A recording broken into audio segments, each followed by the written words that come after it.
Ladies and gentlemen, boys and girls, children of all ages, and Craig, welcome into No One Asked Us. I don't fit into any one of those categories. I don't know. I'm not sure I do half the time. All this Actually, stuff I will about take that because I'm aliens, one of a kind. artificial. Okay, and we're done. This is No One Asked Us, episode 2 of season 3. We officially started season 3 last week, so welcome. Thanks for hanging out with us. If you're watching this live, join the comments section, join the chat. Let us know what's up. Give us your thoughts. We're going to talk plenty of Illini football, some Illinois basketball stuff. We'll kind of dabble around the world of sports and pop culture and who knows what else. We didn't really discuss some things before the show even started, so we might be kind of doing some things on the fly too. But that's what we do best around here because, quite frankly, no one really asks us to be here. He's Craig. I'm Logan. As always, give us a like, share, subscribe, all that stuff wherever you're watching on YouTube, Spotify, Apple Pods, whatever it is. Follow us on social media on, I'm always going to call it Twitter, Facebook, Instagram, all that stuff. I think that covers all of that stuff. You know, we say all the time, I'm always going to call it Twitter. I'm always going to call it Twitter. How long before we stop calling it Twitter? I mean, right now it's still twitter.com. It is. I mean, I'm just saying. I don't know. I think this whole thing's ridiculous. And now he wants to get rid of the block function, and he's getting dunked on by Twitter, basically saying, like, we can't do this. So I don't know. X, Twitter, whatever. Yeah. How are you? You good? You got a new setup a little bit. Maybe the audience may or may not even realize it, but you've upgraded some of your technology. Yeah, I got some new equipment. I've been working on the same desktop computer for 10 years now, so we have upgraded that. Still working on some of the logistics. I think it looks a little yellow. Might need to work on the color a little bit. It does. Can you color correct your webcam? I don't think I can color correct the webcam, but the lights do change hues. Next, we need to get you a mic stand. Yeah, broke my stand and broke the arm that I used to have it connected to. Mm-hmm. And I can't find the old one that screws into it. So I'm going like TV style, holding the mic. Hope you don't need to type anything over the course of the next hour. You're going to have to take over the show. Well, that's why I'm here. I'm here to take over. Well, everyone comes for Logan Lee. Everyone comes for Logan Lee. South Bend Hawkeyes in the chat commenting on my color. Last week I was wearing Iowa colors, but although I kind of thought I was wearing USC colors. And now this week, apparently, I'm wearing Michigan colors, although I'm wearing an Indiana Pacers shirt. Michigan, I mean, they're a little darker blue, but that's fine. I get it. Did you figure out if you know who this is yet? No, I don't. I mean, I don't know if I know who this person is.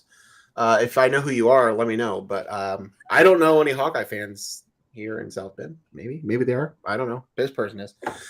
Whatever. So you're good? Life good? Great. Yeah. Anything else? We get real football in like 4 days. I know. 5 days. So. None of this preseason stuff. Yeah. Notre Dame. We'll talk a little bit about the football season, but obviously that's where I'm at in South Bend, and everything is a buzz here because week 0 kicks off in just a few short days, and the Irish are headed out to Ireland. So the Irish in Ireland against Navy. So that game is on Saturday. Remember when Illinois was supposed to be playing that game? Yeah, that's a tie. Yeah, I forgot about that. I got to meet the King Mayor of Dublin. He came to Champaign to promote the game. He wore a huge chain. It was awesome. Good times. Yes, South Bend Hawkeye. I do live in South Bend. Been here for about 8 years. 8 years. So we'll chat later, whoever you are, and we'll have we'll have a powwow. Yeah, no, I'm good. I know you didn't ask. Just chilling, waiting for football. I know. No, but literally no one asked. All right. Well, let's just get into some things. Let's start with Illini football, shall we? Illinois doesn't start this week. Obviously, they start in week 1, just a small handful of games in week 0. But either way, we're still just a little over a week and a half away from Illinois kicking off their season.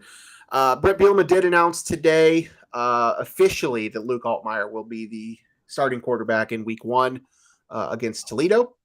To be really a shock to no one. That's why he came to Champaign, and I think it would be alarming if he wasn't the starting quarterback in week 1. So, but either way, Bret waited as long as he did to make that announcement for whatever, his reason being, scouting or anything else. But officially, the Ole Miss transfer Altmyer will be the starting quarterback in week 1. I guess he technically beat out John Paddock, the transfer from Ball State, who had a lot more experience than Altmyer did at the college level. But again, Ball State's not quite the same as Ole Miss. Either way, John Paddock is very clearly the primary backup here. A lot of experience. That's something you want to have. You want to have that experience in your locker room and on your field in certain situations. But I think we all knew that this was Altmyer's position to lose. Correct? Yeah, no doubt. He's Paddock is the most experienced in the room, but it's a MAC level experience. He's a good backup, which is going to be his role. Altmyer came into Ole Miss highly touted. I think he was a 90, or I don't know how you say 24/7's rating systems, but he was a 0.91 or 0.92 recruit, top 20 quarterback coming in as a freshman to Ole Miss. So the pedigree is there, the talent is there for Altmyer. He just didn't see the field much. He got beat out in the quarterback competition, both his freshman year and last year. Only threw 17 passes last year. Most of them, or maybe all of them, in one game. Didn't he come in late, or did he had to fill in for someone? Yeah. He played in 4 games in 2022. It was a blowout. He was 6 of 13 for 90 yards against Central Arkansas, the game that Ole Miss won 59-3. Was it his freshman year then? It was his freshman year that I'm thinking of in the Sugar Bowl. Was it Jackson Dart or who was their Jackson Matt Dart? Corral. Both of these. Matt Corral got hurt. Yep. Altmyer's freshman year, and so he had to play in the bowl game. He went 15 of 28 for 174 yards, 1 interception, 2 touchdowns. So his true freshman year, he got thrown into the fire in the Sugar Bowl. He held his own. He carried the ball 17 times for negative 13 yards, but college counts sacks as negative yardage and into your yardage and all that. So, this was the right choice. It was the right choice. He's the most talented. He is kind of similar. I don't want to say similar to DeVito. He's not a game changer. In that way, he's similar to DeVito. He's not a game changer. He's not a Heisman candidate. He's not a Big Ten Player of the Year candidate. He's just a guy that Illinois needs to come in and do the job. That's the kind of quarterback that Bret Bielema wants. He doesn't – I'm sure he'll take a Caleb Williams if he can get a Caleb Williams, but that's not how his offense goes. They don't really go through the quarterback. They go through the running game and the offensive line and just making the right decisions. So that's what Altmyer needs to do for Illinois, and Illinois is going to be just as successful as they were last year, in my opinion, 7 or 8 wins. Yeah, I think they're very much just looking for him to replicate the Tommy DeVito type of season. Just a competent quarterback with some experience that can play at the highest level, and that can keep your offense in football games. We talked about it last week. We know what's around him in terms of skill positions. Don't exactly know how much you're going to get out of some of those guys, but just having a competent quarterback that has the skill sets that he does, that's a plus for Illinois. And then as we talked about, having a backup like Paddock is nice to have too. Somebody that has the experience playing, Division I football. That can help you in moments where you need him as well. So it was the obvious choice. I think it was all but a guarantee, and barring some unfortunate circumstance or something miraculous happening, I think that was pretty much always how it was going to be. That's why he came here, and that's where we're at. So, moving on from the Altmyer announcement, the negative stuff on the flip side is that defensive back Matthew Bailey is probably out week 1.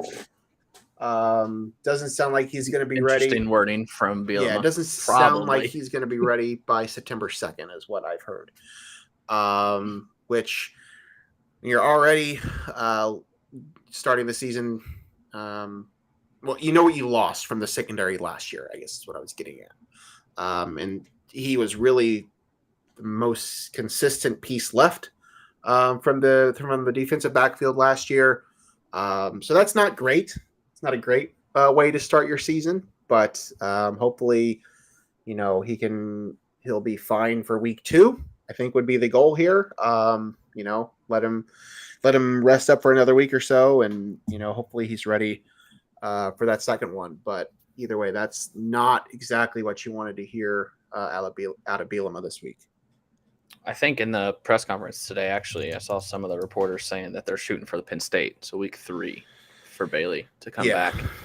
I mean, I said it last week. My biggest concern, not really concern, my biggest question mark, and I guess it is a concern, is the secondary because of what you said, what they lost in the secondary to the draft last year, and Matthew Bailey was a starter, probably slotted in at safety for him. So Bielema seems to be happy with who he has back there right now.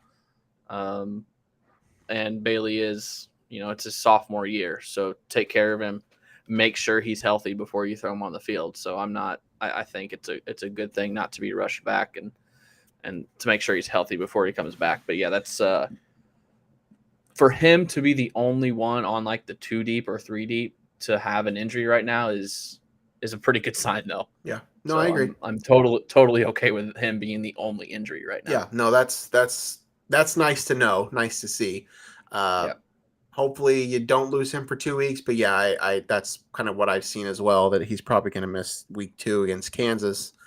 But hopefully he gets back for that game, and then you're fine. But yeah, it sounds like Penn State is what they're shooting for there. We'll just kind of keep moving on some of these bullet points from a football standpoint.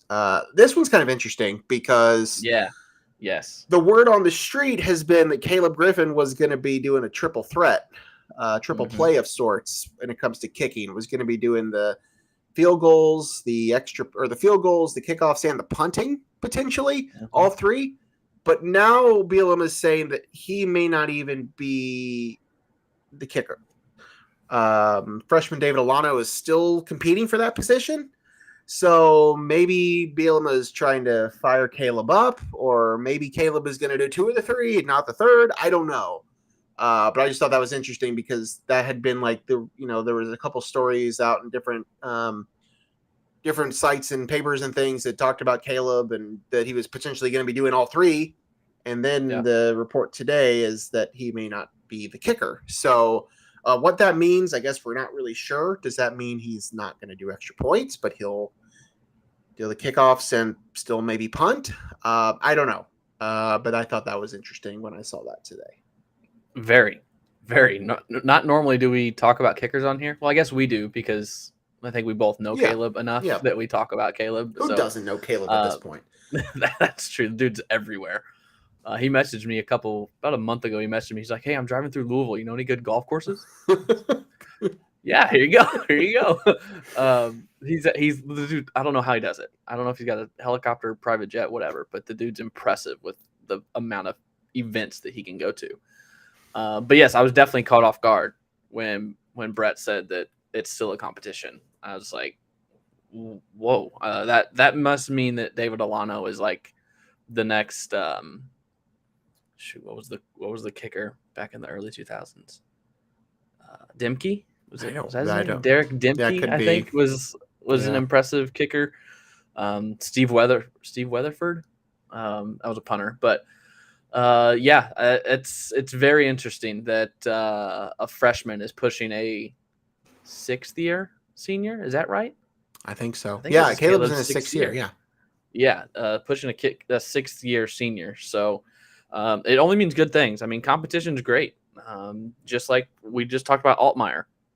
I hope John Paddock pushes Luke Altmyer for the starting job, and Donovan Leary pushes him, and Kirkland Minshew pushes for the starting job. I mean, it makes everyone better. So for a freshman to be pushing a incumbent 6th-year starter, even if it is for the kicker, I mean, that's only good things for Illinois. I mean, a good kicker in college is underrated. We've seen these SEC schools, Alabama in particular, they've been a dynasty, but how many games have they lost because their kicker, or how many field goals have they missed because they don't use scholarships on kickers? And Bret Bielema used a scholarship on David Alano. I believe he also used a scholarship on the punter, Declan Dooley, who's a true freshman.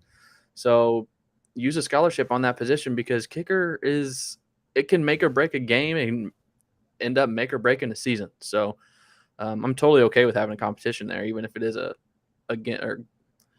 even if a freshman is pushing a guy that we both know and like, in Caleb Griffin, the local kid. No, and there's nothing wrong with it. Caleb's a great guy, great kid, great athlete. I think that's been well documented. Great soccer player. He played 4 sports in high school, soccer and football simultaneously, and was great at both of them.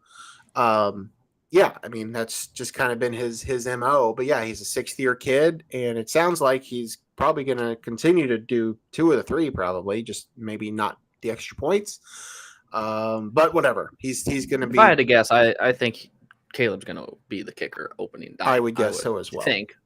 But if he slips up a little bit, you got a freshman and David Alano there to pick up the slack. Not a bad thing to have a freshman that's ready to take over the role when he's ready. Also of note, I just saw Chase McLaughlin's going to be the Bucks kicker.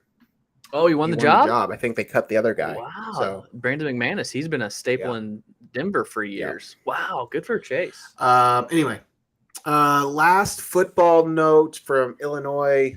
Honestly, we probably should have led with this. I don't know why most people aren't leading with this. And it's right there in the release. We talked about it beforehand. It's the first one ever. Johnny I just Newton saw it on Twitter. Is Illinois' first ever preseason All-American, Associated Press All-American. AP, yeah. Came out today or yesterday. I guess it was today. It was today, yeah. First ever, first team preseason Associated Press All-American. He was also first team All-American, listed by The Athletic, Athlon, CBS 24/7, ESPN, and Walter Camp. Phil Still had a. Wait, hold on. Did you just say he was first team 24/7? CBS / 24/7 Sports. Because he was not on he was not on 24/7's top 100 college football players entering the season. That's interesting. I'm just reading the release on the Illinois football website. So if that information is false, you can take it up with them. But I don't know. But that's weird, because he's like considered a high first round draft pick. So why he wouldn't be on that list, I have no idea. But yeah, Johnny Newton, first season, preseason All-American. When I saw, and when you just said first preseason All-American in Illinois ever, I was like, wow, that's shocking. And then I'm trying to rack my brain. Who else would it have been? Like, Kirk Kittner, but that's quarterback. So I'm sure hey, buddy. Rashard Mendenhall. So I'm sure there's. Yeah, but he left after his big year, right? He didn't come back after the Rose Bowl. I have no idea. That's what I'm saying. Like, Illinois guys, they have one good year and they leave. So it's, juice. But again, quarterback, that's a tough position to make to be an AP preseason All-American. So I'm not that surprised. It's fantastic that it's happening, and it says a lot about the program. And I didn't watch the whole press conference today, but I watched a little bit of it, and I think it was this question from Brad Osmussen about Johnny, that last year, Chase Brown was on Doak Walker Award watch list preseason because he ran for 1,000 yards his sophomore year. This year, Reggie Love and Josh McCray are both on the Doak Walker watch list, and they don't even have 1,000 career yards combined. So that says a lot about the program that Illinois is now getting guys that really haven't done anything on these preseason award watch lists because of what the guy before them does. So, if Johnny goes out and he wins, what's the Defensive Lineman of the Year award? I don't remember. I don't know what that one's called. But if he wins that award, you got to think next year, there's some defensive lineman that's a freshman or sophomore now that might get put on the watch list because Illinois had a preseason AP All-American and a guy that could probably go first round and all that stuff. So good pub for the program. I mean, a preseason AP All-American is any All-American is fantastic. So that's a big deal. It's that's really good to see. Yeah. No, that's awesome. I mean, as you said, that's just a great selling point for the program, and it just really shows you where the program is, and compared to where they were even 3 or 4 years ago. So good to see. Illinois football kicks off against Toledo in not quite 2 weeks. What did we get? Like 8, 9? I don't know. I can't count. 11 days. Whatever. That's great. Mm-hmm. Anything else Illinois football related? That's Saturday, right? Then week 2 is a Friday night game. Yeah, Kansas is Friday night. Yeah. Yep. I don't think so. I'm scrolling through Twitter and I don't see anything football. There are a couple basketball things that have popped off. One that I didn't see until just now that you put it in the rundown. But football, I think we're good. Yeah. All right. We'll talk like a lineup breakdown next week. Yeah, we'll do that, and we'll do like a season. We'll give our picks and all that stuff next week. We're not going to worry about it leading into week 0, but we will do that leading into week 1. The other big college football news this week: Jim Harbaugh, a Michigan self-imposed 3-game suspension. This, from what I understand, is to try and what's the word that was used? I don't know. Water down the ultimate suspension that he's going to receive from the NCAA. That it sounds like it's not going to be until next year. For all of these issues, recruiting, and all this stuff. Is this the cheeseburger thing? Huh? Is this the cheeseburger thing? Could be. I don't know. I can't keep track.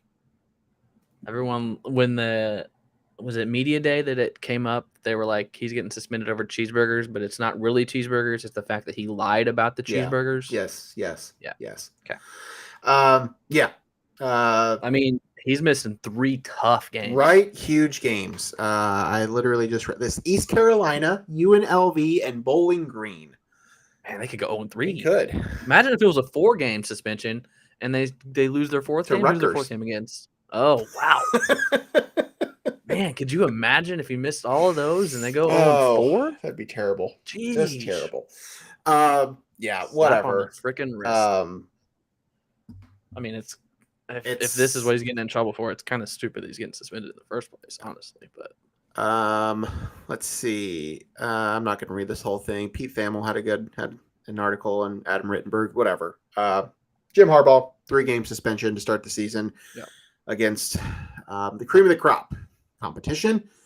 I don't think we really need to harp on this too much, but there's that. And then, do we want to talk about Big Ten in general now, since we're doing Illinois next week? We can. Let's do that. Ohio State, Michigan. Next. You think it's a 2-horse race? No. Penn State's getting a lot of talk this year. South Bend Hawkeye wants his Hawkeyes in that conversation. Are you ready to put them in the conversation? I think the whole Big Ten West is a long step below.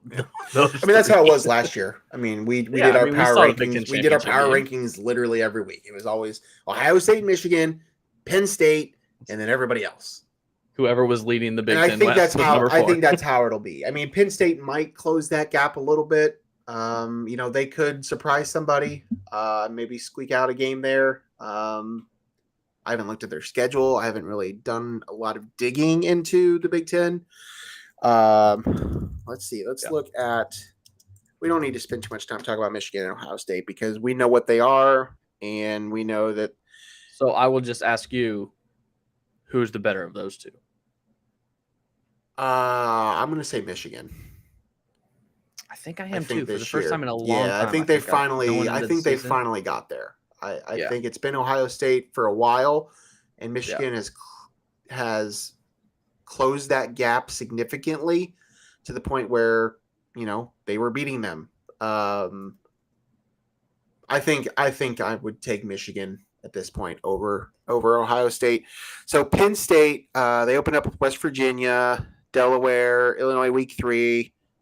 They host Iowa September 23rd. They go to Northwestern. They host UMass. They go to Ohio State on October 21st. They host Michigan on November 11th. Then they have Rutgers and Michigan State. I mean, I certainly think all those other games are very winnable for them. So it's really just a matter of if they are able to win on the road in Columbus or at home against Michigan. You know what I could see this year? I don't know. Michigan's really good. I could see all of them splitting and each of them ending the year with one loss. That could be.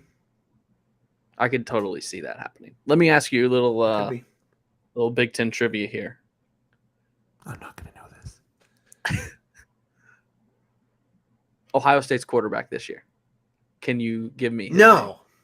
name? Right? That's what I'm saying. Like, for the first time in forever, I don't think the Ohio State quarterback is a nationally known player. I think it's a competition, but I can't find the second guy. I think it's Kyle McCord. I think Kyle Devin Brown. Devin Brown, that's the one. I think Kyle McCord has the lead. I think him and one of them, I think, played with Harrison in high school or in youth or something, because they've been – I saw an article that they, like, threw passes to each other or something back then. But I think it's Kyle McCord that is the favorite to get the job. But neither of them are national names. And for the first time – that's the first time in forever that's happened at Ohio State. Yeah. But they do have Marvin Harrison Jr., who's the best wide receiver prospect that we've seen in a long time. Doesn't matter who's throwing him the football. He will catch it. Yeah, exactly. Well, maybe if Logan was throwing him the football, it might matter. But I could throw a mean spiral.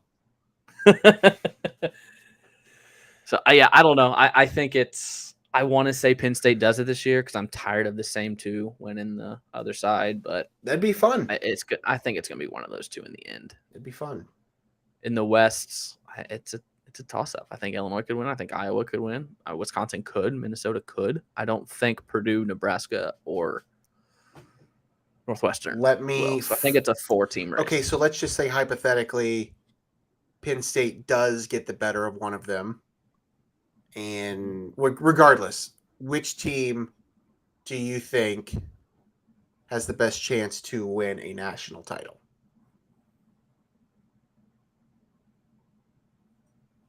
Probably still Ohio State. Probably. I think they're more of an SEC type team than Michigan or Penn State. Yeah. A little more spread, a little more athletic. And I would say Penn State's second there, though. That's fair. Okay. We shall see. We'll see. Penn State was like one of my most intriguing teams going into the season because they've been right there. Like last year, they lost 2 games. It was Ohio State and Michigan. Like the year before, they were not very good. But they've always been right there, and there's a lot of talk that this is the year. Their quarterback's was a very highly ranked recruit. Their running back is a killer. Nick Singleton could be one of the best running backs in college football for the next 2 years. And they've apparently fixed the O-line. So we'll see. We're going to find out. Season starts next week. But you think one of those 3 wins is the one, or is there multiple Big Ten teams in the Final Four this year?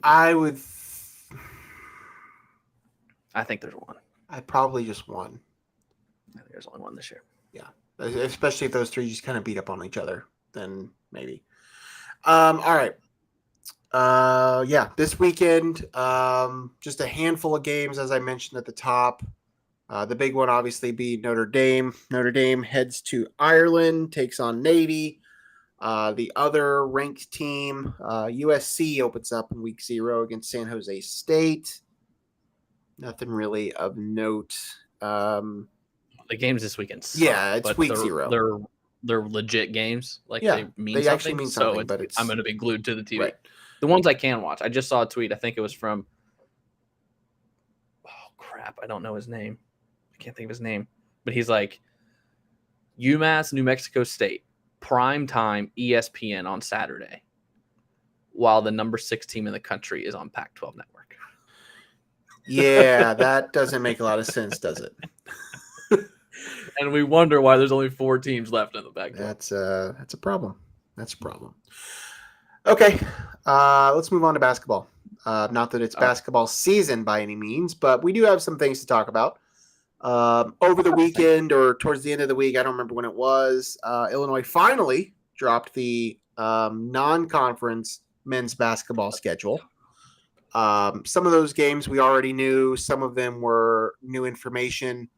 I think it was Scott Ritchie said that he already had, like, they had all already been released. We just didn't have dates. I was like, I don't remember some of it. I don't know. Some of the stuff just kind of trickles out over the course of the year and whatever. But yes, we do have the full non-conference schedule now, which means we do have the full schedule, correct? No, There's I the mean, Big we know Ten, the opponents. We just don't know the dates. We don't. Yeah, we don't know the dates for Big Ten yet. So just to kind of go over the home schedule, kind of sucks from a competitive standpoint.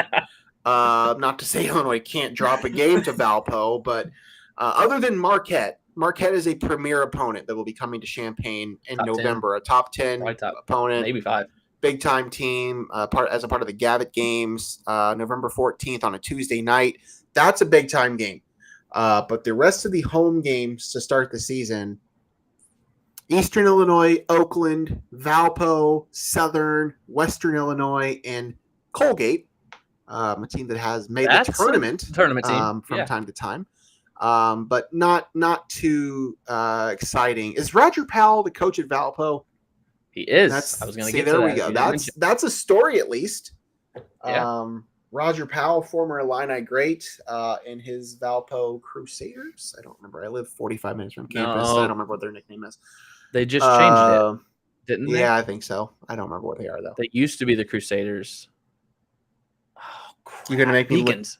They're the Beacons. The Beacons? I literally live 45 minutes, and I had no idea. They're the Beacons. Okay, great. I'm glad you know that information.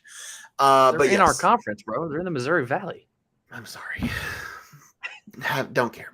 But yeah, that's the home slate, and then Fairleigh Dickinson. I was gonna say you missed one. Fairleigh Dickinson. You missed Cinderella. Yes, Fairleigh Dickinson is the last of the non-conference games. Another home one at the end of December, Friday, December 29th. So yes, that is an interesting one. A Cinderella team coming to Champaign. So of the home games, we'll get on the other ones in a second. But of those home games, what are your thoughts here? Like you said, there's one tough one. There's only one tough one, and it's a really tough one. And I don't know if it's by design, but obviously Marquette in the Gavitt games, Illinois did not take part in last year. 2 years ago, they lost to Marquette in Milwaukee, and that kind of was the start of us being like, okay, what's going on here? I remember Curbelo was terrible that game, and it was a crazy ending that Marquette hit a layup with like 5 seconds left and then stole the ball and hit another. It was just a wild game. The Roger Powell return is awesome. Good to see. I hope he does well in Valpo, except for this game and the 2 he plays, the Salukis. But that'll bring a crowd just for him, for Rev. Colgate tournament team. Don't know how much they have returning. Western Illinois, Brad spent how many years at Western? 10? Yeah. 10 plus years as an assistant at Western. So for them to come back is cool. Eastern, obviously, the not rivalry, but in-state game. But what I noticed was, is it 3 straight 3 straight Friday games and no Saturday games in Champaign. It's interesting. I mean, I know it is football season. Some want to reserve Saturdays for college football, but Illinois is not at home. I didn't do that. Compare the football schedule with this basketball schedule.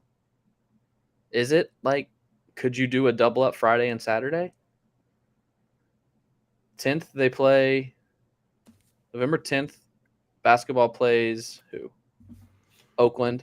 11th, football hosts Indiana. 17th, basketball hosts Valpo. 18th, football is at Iowa.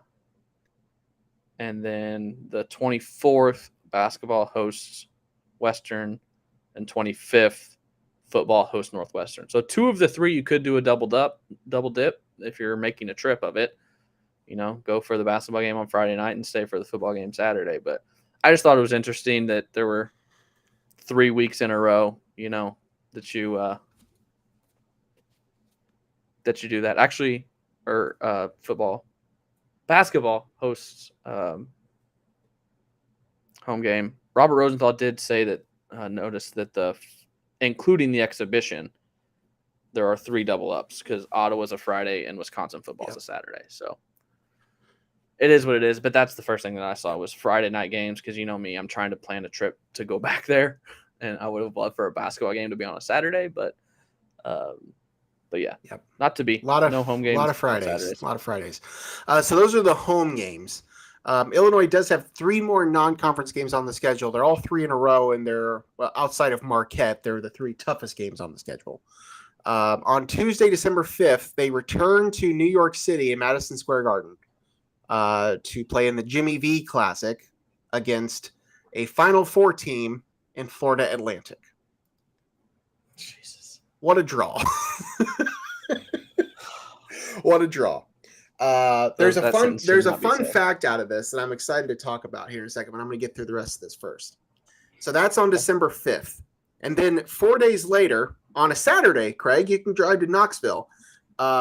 Illinois heads to Tennessee to play the Volunteers in Knoxville.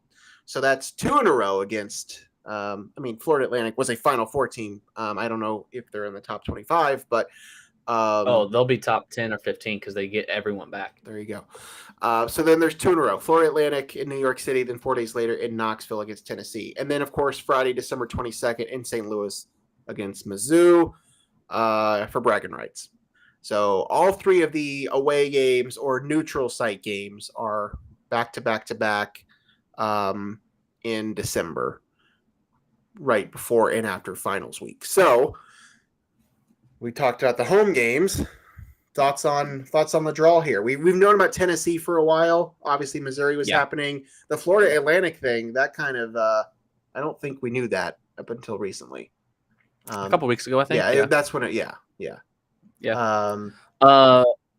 I think it's because there's on the non-conference release schedule here. There's that big gap between the 9th and the 22nd because you're gonna have 2 Big Ten games in between those. Yep. Mm-hmm. So it's gonna go Florida Atlantic neutral in New York, on the road at Tennessee. Yep. They will probably be in the top 25. Then you're gonna have 2 Big Ten teams. Let's hope they're cupcakes. And then you're gonna have Missouri, who seems to be on an upward trajectory. So that December 5th to December 22nd is going to be a gauntlet. Yeah, that's what I take away from this. You want to know the fun fact? Maybe you've already seen this. Maybe you already know this, but I'm going to drop it on you. Okay, you ready for this? Drop it. So think back to the most recent men's basketball tournament, the East Regional, the regional that ended up in Madison Square Garden, where Purdue was the 1 seed.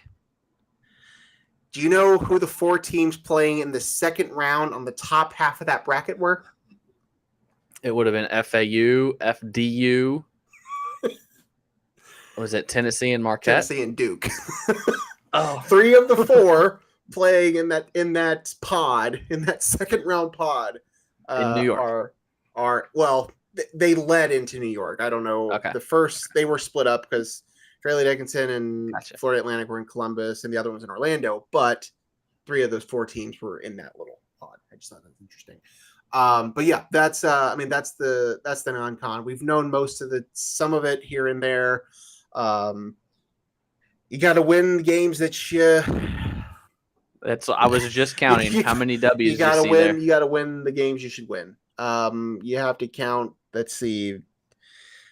There's 11 true games because there's the Ottawa exhibition.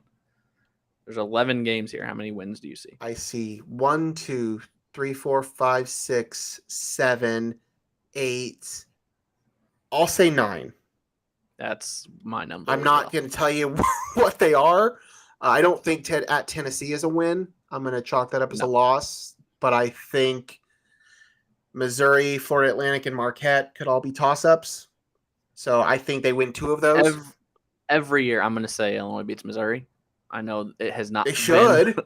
It has not been. There's no reason why they shouldn't beat Missouri every single year. Like 9 out of 10 times, they should always beat Missouri, but that doesn't mean they do. So I got Missouri as a win. I got Tennessee as a loss, and then I think you split with Marquette and Florida Atlantic. Yeah, I think I'm with you there. Got to win the games that the rest of them. I mean, you got a pretty easy, other than those 3 or 4, you got a pretty easy non-conference schedule. So you got to win, got to take care of business when you can, and fight through the other ones. So the other fun thing to come out of the men's basketball schedule, which I'm sure everybody that's watching this has already seen it, but we haven't had a chance to talk about it. I think it was the day after they dropped all of this, the non-conference schedule. They then announced an additional exhibition game to be played in Champaign at the State Farm Center against the Kansas Jayhawks. Illinois, of course, went to Kansas last year and played a secret scrimmage. The game that Luke... St. Louis. Oh, it was in St. Louis. Correct. I'm sorry. Yeah. In St. Louis, they played a secret scrimmage against Kansas. That was the game Luke Goody ultimately got hurt and then was forced to miss most of the season. So probably don't really want him to play. But a lot of headlines here for an exhibition game. Obviously, this first and foremost, this is a charity exhibition game. All funds, all proceeds are going to benefit what's going on in Maui, going towards that. And, they're going to send all the money there. And I know that's something that, both these programs, but especially Kansas, I believe Kansas is playing in Maui this year as a part of the Maui Invitational. So I think that was part of the deal here too, is, just because that's, the Maui Invitational Tournament is such a big deal in college basketball. So, I think that's part of this. But yeah, a lot of headlines, as I mentioned. The return of Bill Self. Bill hasn't. Forgot. Maui is the best field ever this year. I think people are saying. Great, and we're gonna and they are included. Yeah, and they're in it. This is the return of Bill Self to Champaign. Bill came back to the area last year for another event, the Coaches versus Cancer event at Gordyville. But this will be the first time he's coaching in Champaign. Again, this is just an exhibition game. The results of this game will not matter when it comes to the overall record. But it is going to be a actual game, an exhibition game that they will sell tickets for. It'll be on Big Ten Network, so it'll have a national television audience. I didn't see that. Yeah, it's going to be televised on Big Ten Network. Awesome. And Hunter Dickinson. Is this the game where Hunter finally gets his W against the Illini? I will have and to it see. Won't count. It won't count. No, I think I almost tweeted this and posted this. Sorry, no longer tweeting, posting. I would almost love for the Orange Crush just to give him a huge standing ovation when he came out, because it's a fake game. He's no longer playing at Michigan. He's at Kansas, not a rival. Although you would love to beat Kansas. I would just love for the crowd to go wild and just welcome him with open arms. I think that would be so funny. So a couple things come from this. One, I didn't mention the video that was released by. You have a visitor, or just a dog that wants to chat? No, someone's coming home, so we heard the garage door. Gotcha. Of course. The video that Illinois Athletics tweeted out or posted with the announcement was Brad and Bill doing a FaceTime. Was a cool little thing to introduce the game that we're going to do that. Bill Self mentions Hunter Dickinson's name towards the end and how he's going to walk out with Hunter so that the boos or whatever. It's just this little silly thing, but like that was a blown opportunity. Hunter Dickinson should have cameoed in that video 150%. I do not know why he didn't. Yeah, that would have been great. Like why Hunter didn't just poke his head out at the just blown opportunity. Also the video. Now somebody did tell me about, did you see my, I know. Okay. So yeah. It's not really important, but like, I thought like this is a fairly, this is what goes through Logan's This was head a when he fairly sees videos. believable. Like I knew this was all staged. Like I understand this is just a promotional video, but like it seemed fairly believable. And then I look at Brad's computer and he has the entire Adobe suite on there. And I'm like, okay, well, I can't fully believe this. Now somebody did tell me that everybody on campus gets the full Adobe suite, whatever. I don't care. It's not that important. Confirm. I just thought it was funny. I mean, I saw your tweet and my thought was that's not his computer. I know that's edited the video. I know that's the point. That's why this is almost sham because it wasn't his computer. Anyway, it's okay, Logan. It's okay. It's okay. That's not a big deal. I know it's not a big deal. It's just fun. Honestly, first thought was like, oh, this is awesome.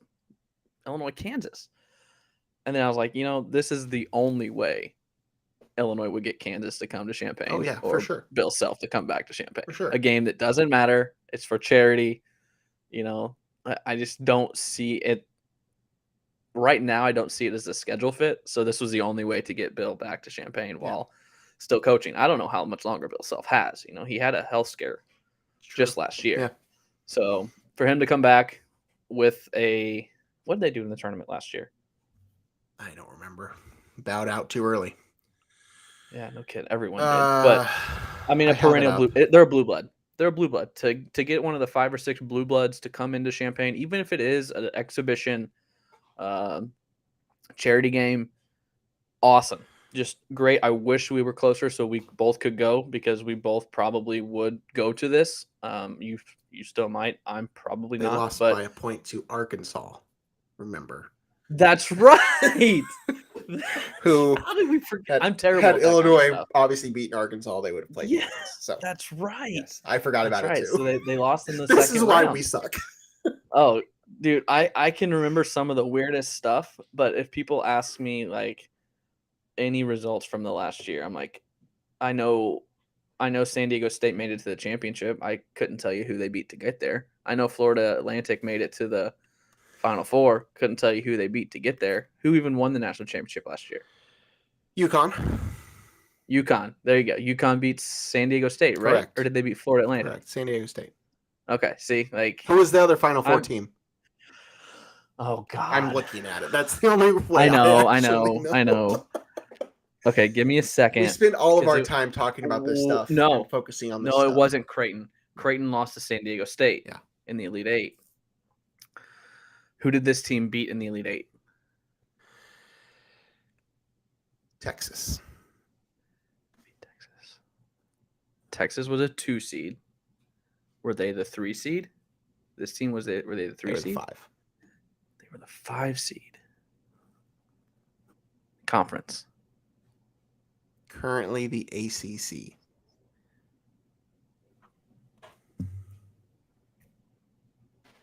Miami. That's right. Yeah, see, I wouldn't have got that. Yeah. I would not have got that. No, this is why we suck. I do want to say, though, before we go, do you remember the last time Illinois did a game like this? Like an exhibition game against a real opponent?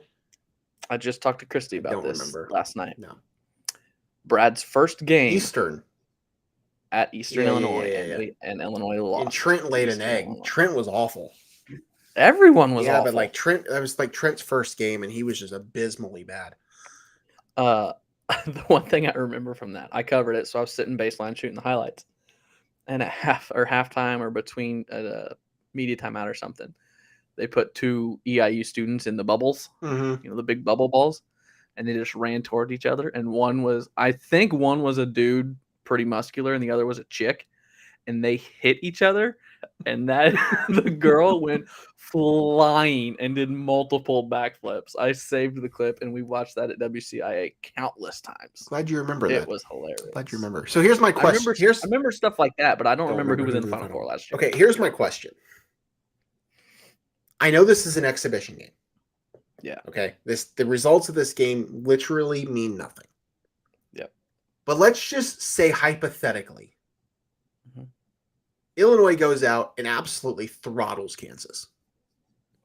I know that's not realistic, but this is my question. You never know. Is that supposed to impact the rankings? Yeah.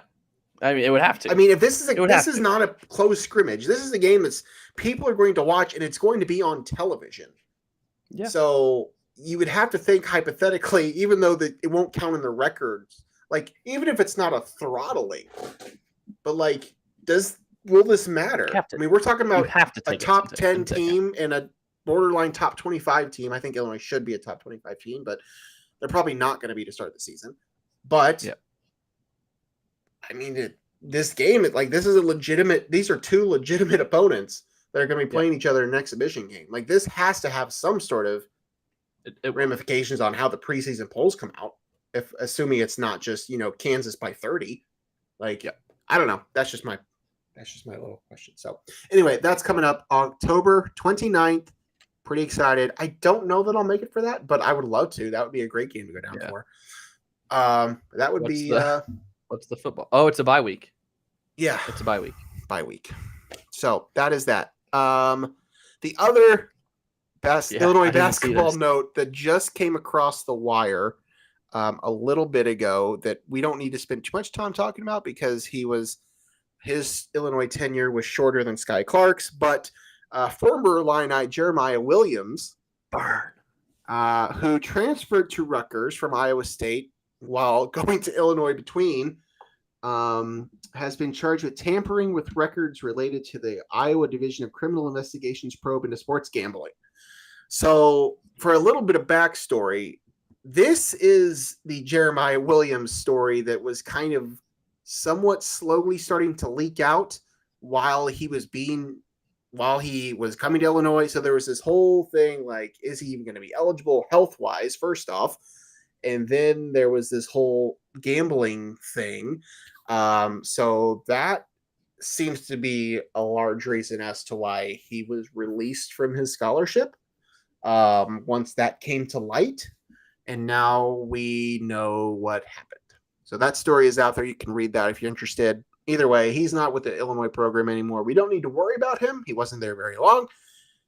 He's in Piscataway.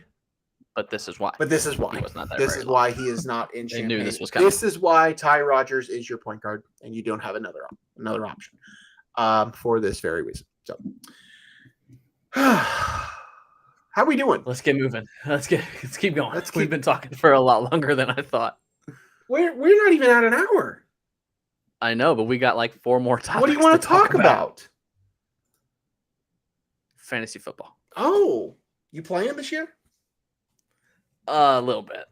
Had my first draft. I don't even know if I'm playing this year. I can't even get my people to text me back. So that's not true. Most of the league has responded. So if you don't have a draft date set by now, you're behind the 8 ball. I'm not here to vent about my friends. But my problem with our league, please vent about your friends. My problem with our league and being the commissioner for our league is that it's always a struggle to fill the spots, and I feel like I'm always having to beg people to play, and I'm over that. Like I just don't care enough. So I'm that way in our baseball league. Football, we've had a couple people leave, but I've been lucky to find people. But the football league with like my closest friends is slowly falling apart, and I'm very disappointed. I don't know if any of these people are going to listen to this, but if you do, if any of them are listening, you all. You know who you are. But I hope we can get to 10. So anyway, seconded. Well, we have 12, so even if we lose a couple, we can still go. What do you want to talk about? Fantasy football. Well, before that, there is actual football news. Jonathan Taylor has been given permission to seek a trade. So there's one team, and I'm going to text friend of the pod, because there's one team that just makes too much sense because they are like a running back away from being one of the best offenses in the league. Would that be the Bears? The Bears. Yeah. Like, they have all this money, and Dalvin Cook has been sitting out there. I know Hit up Zeke Lou. has been sitting, but those are kind of got some tread on the tires. Jonathan Taylor's still in his prime. Bears are a running back and maybe not a running back away. They do need some O-line help still, probably. Yeah. But Jonathan Taylor in this Bears offense with Justin Fields, DJ Moore, Cole Kmet, Darnell Mooney, like, that's one of the best skill position groups in the NFL. Is it going to happen? I don't know if the Bears are going to go that route. Probably not. But, come on, Bears. I would love for the Cowboys to get him too, because I don't know about Tony Pollard, but I don't know if that's going to happen either. Interesting, though, that Taylor is yeah. No, I literally just saw that, so I'm glad you caught that. Okay, so go on. Fantasy football. What should we talk about? What's on your mind? What do you want to get out there to the people? Hold on. I'm seeing if there's anything else. The Colts are seeking a first-round pick or package of picks that equates to as much. Translation, Colts are not giving away Jonathan Taylor, and the price if they trade him will be high. Bears have an extra first-round pick. I'm just saying. And it's probably going to be high because they have their own and they have Carolina's. So I think there's a fit there. Just saying. Nothing in particular about fantasy football. Just kind of it's happening. Your thoughts? Who are some of your targets? Well, I have to know if I have a league first to target people. No. You're only in one, so if this one falls apart, you're out? I'm in a second. But I'm in 5. I'm in 2. I don't know. I haven't even looked at that much. I know players that I don't want anymore. I've been holding on to Kyler Murray for several years, and that's coming to an end. Definitely not keeping him. There. I'm in a league that's, is it 16 teams? I think I'm in a 16. Oh, you've told me about this league, one before, yeah. And it's there. I think we keep 3.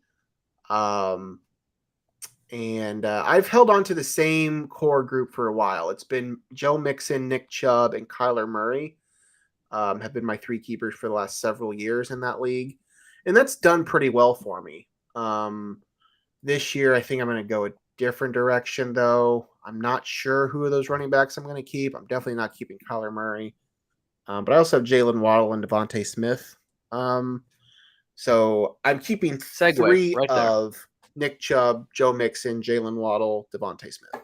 Keeping 3 of those. I would keep Chubb, Smith, and Waddle. That's kind of what I'm leaning towards as well. Into my dilemma. Okay. And I love it. If you're in here live, answer this in the chat. If you're listening after, comment your answer. Answer Logan's question there. Is my camera out of focus? Go on. It is a little That's bit. Weird. What 3 of his 4 would you keep? I have 2 dilemmas. Okay.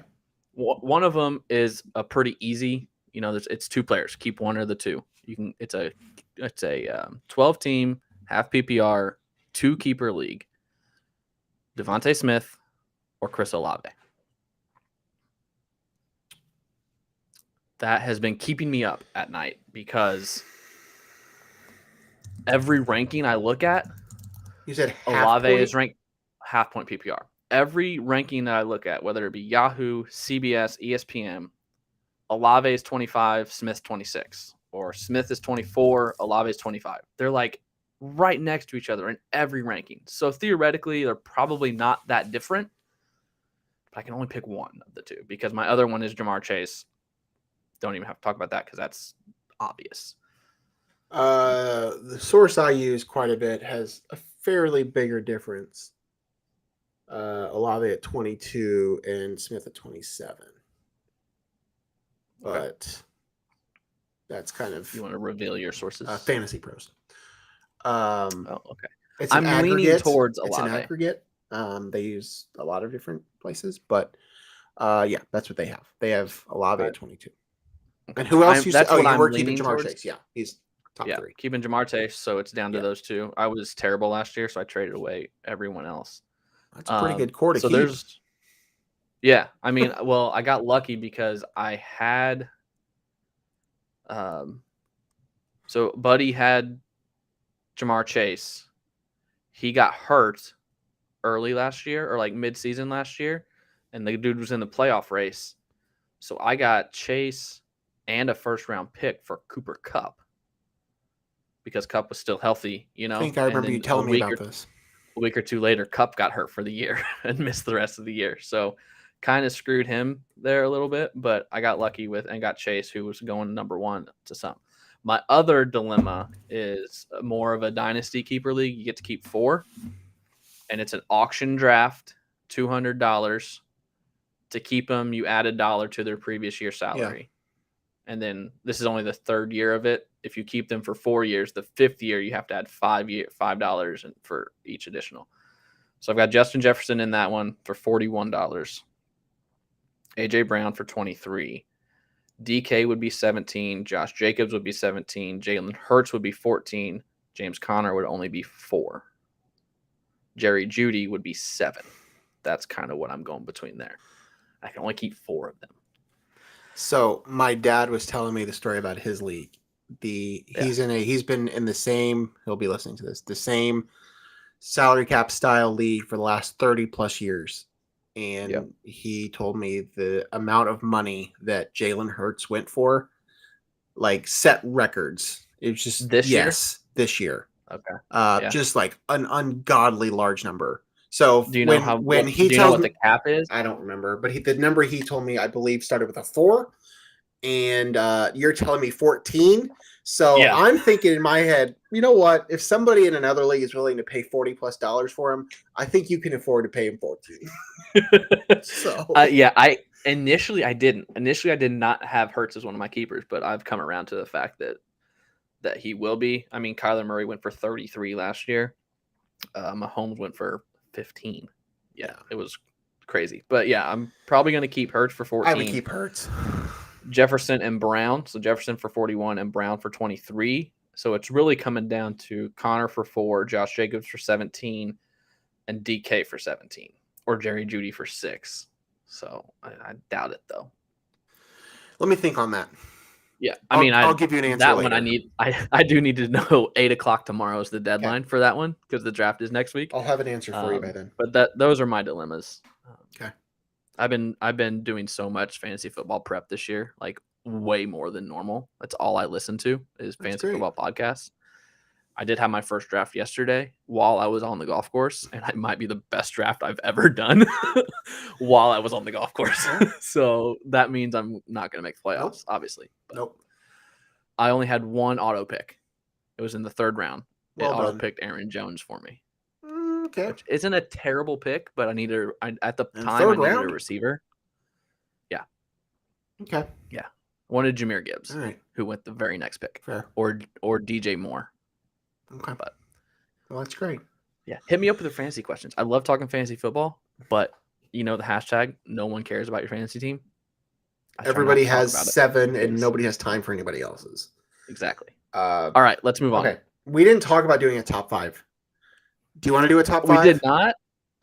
Is there anything baseball? I got baseball on the graphic here. I mean, anything baseball the Cubs are winning some games and losing some games. My fantasy baseball team is on a surge right now. I've overtaken second place in my league. I've gone we're head-to-head categories. I'm like 17-2 in the last 2 weeks. So crushing. The Cardinals called up one of their Mason Wynn.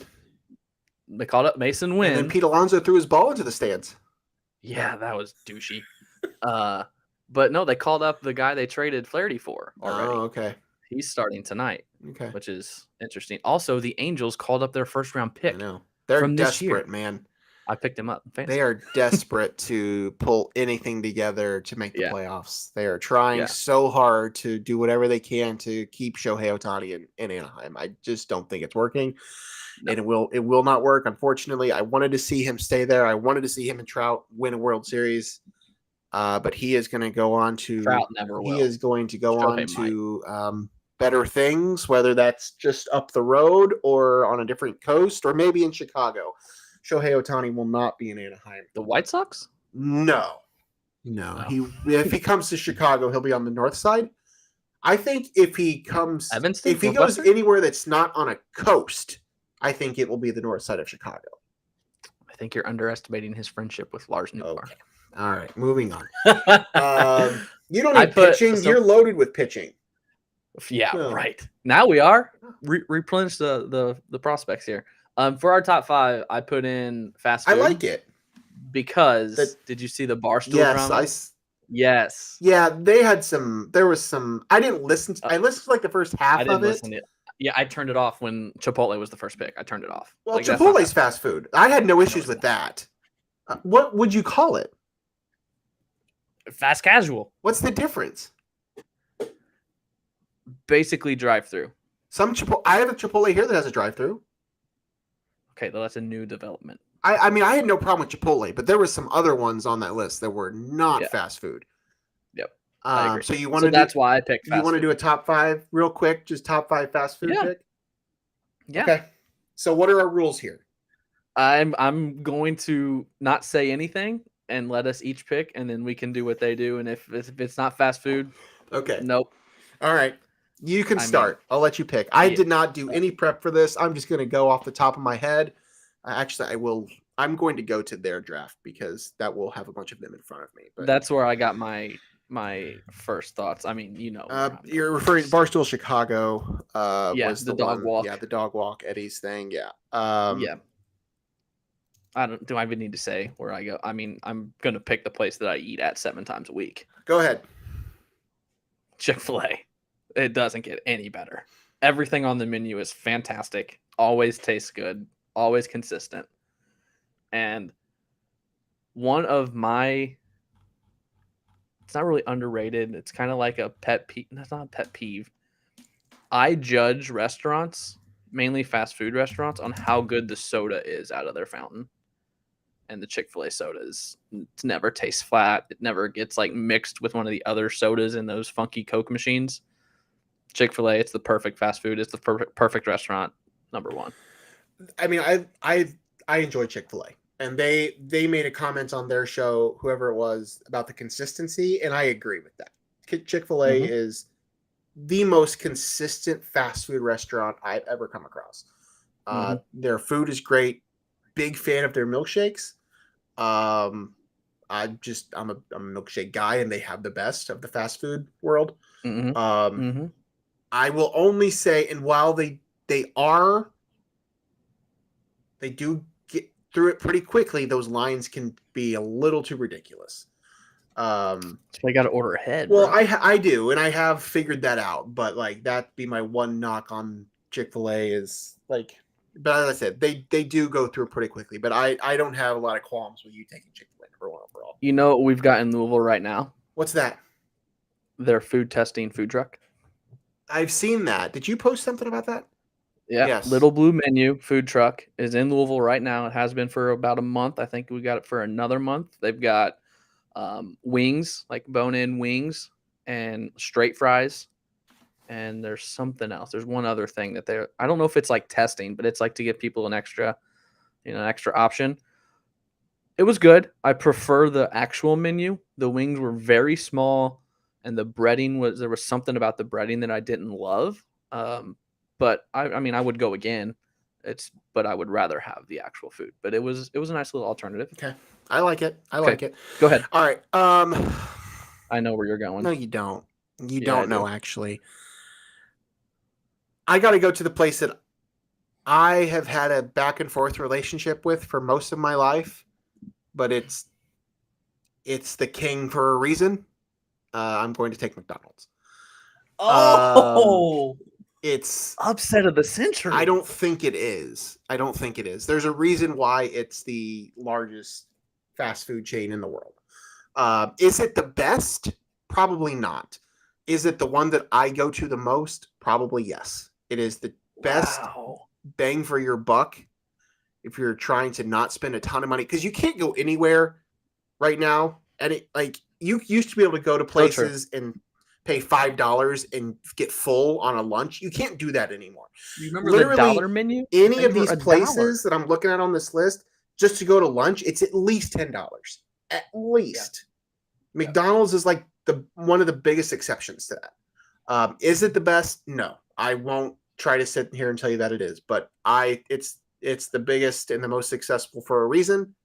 I'm a big orange high C guy, as has been well documented. Yeah, you are. I will take the king at number 1. McDonald's. You want me to hot take you right now? McDonald's is trash. I have 12 fast food restaurants listed.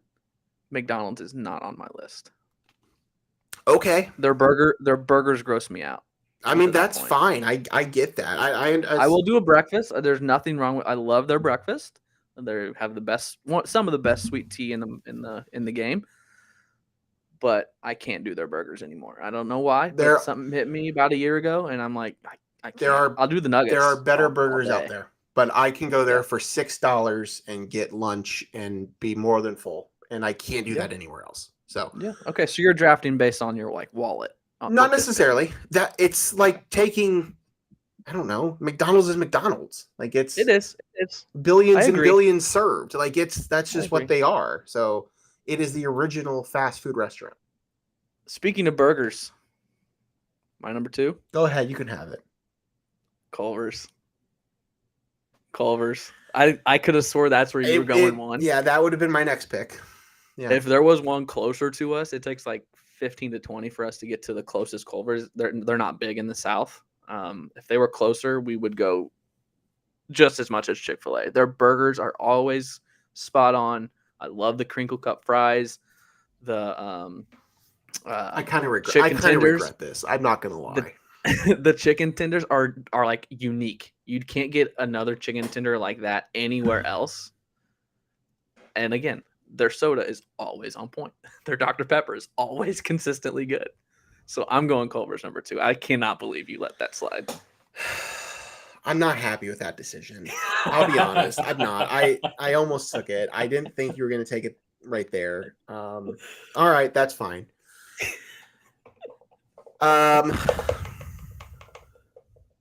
Okay, I got a pick. I'm going to take one that's not on this list that I'm referencing. Okay, I got a couple on mine too that aren't, so I hope you don't take it. It's a fairly new development for me personally. Okay. Within the past couple years. I'm sure it's more. There's probably more of them where you're at. It's Raising Cane's. Oh no! I love Cane's. I didn't think you'd go there. I love Cane's. Oh my god! I was going to save that for the 5th round because I didn't think you were familiar with it. I didn't think you were familiar with it. Craigie. Yeah, there's one here, and it's wonderful. It is. It's. I think the chicken is better than Chick-fil-A. I really do. The overall experience, I mean, it's a pretty limited menu. If you think Chick-fil-A's menu is limited, like Raising Cane's, like it's chicken tenders, chicken fingers, fries, coleslaw, and Texas toast. You can't get barbecue, you can't get anything else. It's their sauce. Only their sauce. Yeah. But that Texas toast is phenomenal. The fries are good. Like, I'm going to take Raising Cane's with my second pick. I'm not thrilled with how I've gone about this, but I let you have Culver's. No, it's worthy. So I'm going to take Cane's, my number 2. If you would have taken Culver's, I would have taken Cane's and gone back-to-back chicken. And I could have gotten McDonald's later. Yeah. You could have. I was not going to draft McDonald's. That's fine. You could have got McDonald's in the 5th. Well, now I know. I agree with you. Raising Cane's chicken tenders, up until like a month or 2 ago, I liked their chicken tenders better than Chick-fil-A. But then I found out that Chick-fil-A uses different breading for their strips than they do for their nuggets. Mm-hmm.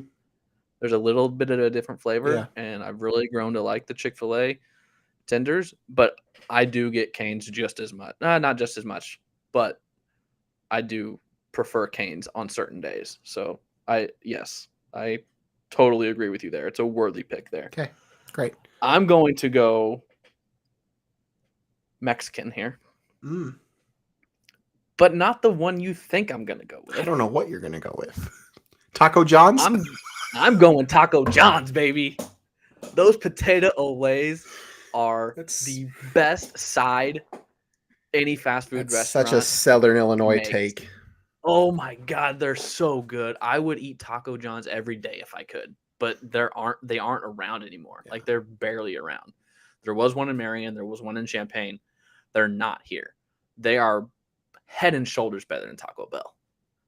I can count on one If hand. you haven't had Taco John's, go. I can Get the count potato on olays. They're one so hand the number of times I've had Taco John's. It was fine, but I wouldn't. It would not be on my board. So probably could have got that at number 5. you could have, yeah, you could have. I will stick in the Mexican route, and I will take. I do think it is. Taco. No, I'm taking Chipotle. Ugh. It is fast food. I don't know how you can say it's not. If it's Subway fast food, it's the same exact thing. They're making the food in front of you. They don't have a drive-through either, most Subways. So yeah, Chipotle is fast food.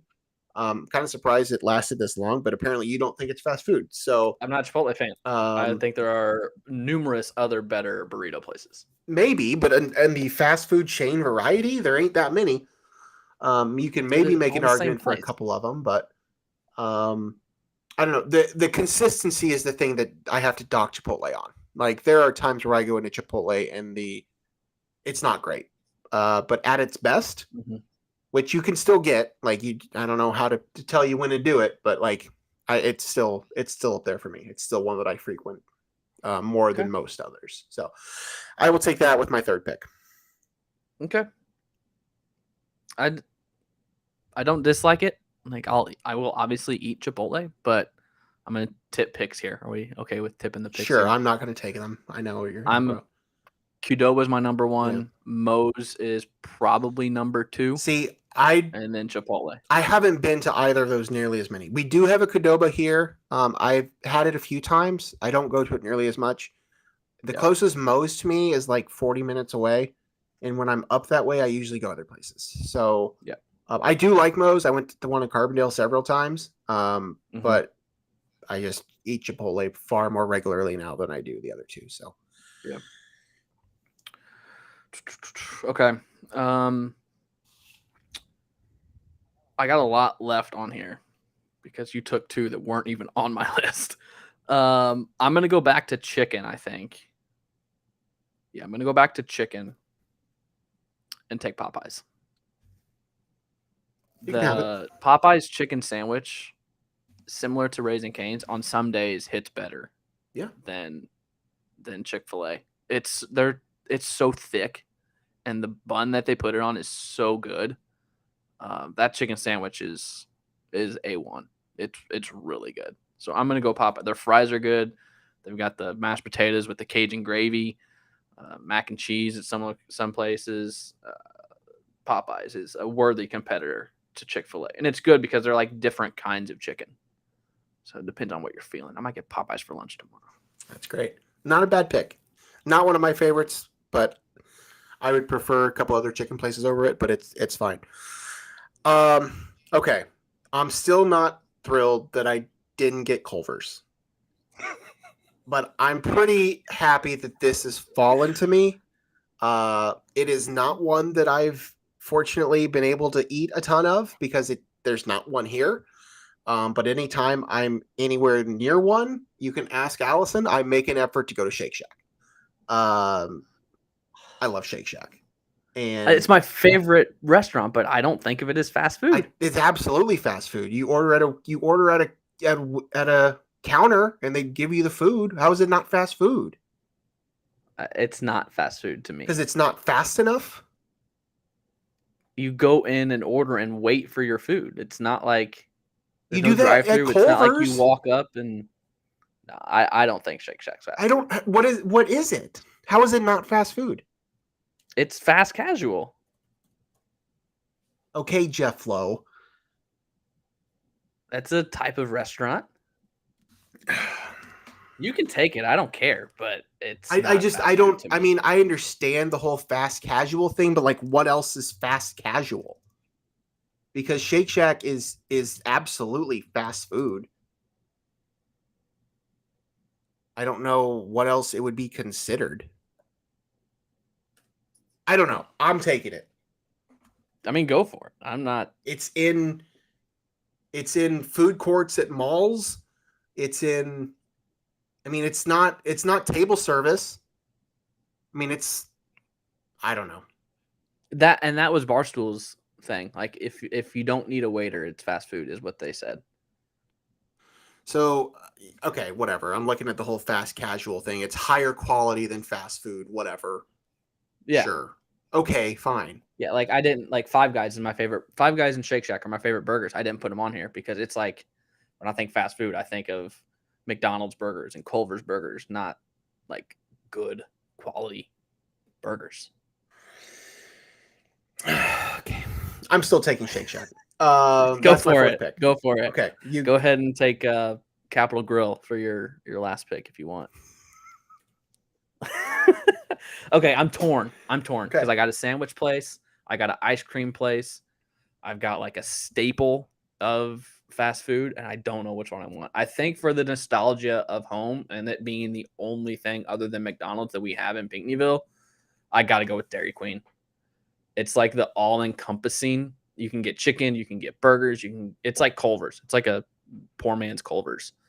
But just for the fact that I grew up on it from the time I was 3 until 27 or 25 when I fully moved out, I'm going to go with Dairy Queen. Okay. That's fine. I'm going to take Wendy's. I've been a big Wendy's guy most of my life. So of the big 3, it's my favorite, even though I took McDonald's first. Wendy's has always been my favorite. So I will gladly take them. I'm happy with my group here. I will be honest. I get it. We can fight about this whole fast casual thing if we want to. But I'm pretty happy with Poll question. Put it on the poll. Sure. Throw it on. Recapping. I went first. I took Chick-fil-A, Culver's, Taco John's, Popeyes, and Dairy Queen. Logan took McDonald's, Raising Cane's, Chipotle, Shake Shack, and Wendy's. Let us know in the comments who won the draft. Who won the better draft? Honorable mentions. I always tell everyone Jack in the Box is my favorite spot. I didn't take them. I don't know why. I love Jack in the Box. The fries are bomb. I did not take Arby's either because I have to be in a certain mood to get fast food roast beef, but their fries are outstanding. Their chicken's good too. And then Arby's? Yeah. I don't know if I've Their ever had chicken strips are really good. And then I had Subway, obviously. Subway on here, and then Burger King and Steak and Shake as well. I would have taken. You didn't have a list. Well, no, so but I would have have taken Jimmy John's over most everything you listed. I would have taken Taco Bell probably over most everything you just listed. Yeah. I'm surprised Taco Bell didn't get picked. I thought you might take I like Taco Bell, but it's not my favorite. So, all right, that's fine. Good draft. Anything else we need to talk about? Big Brother? Movies? I got movies TV on here. Yeah, Big Brother it's getting pretty interesting. Yeah. We'll see. I don't hate it as much as I thought I would.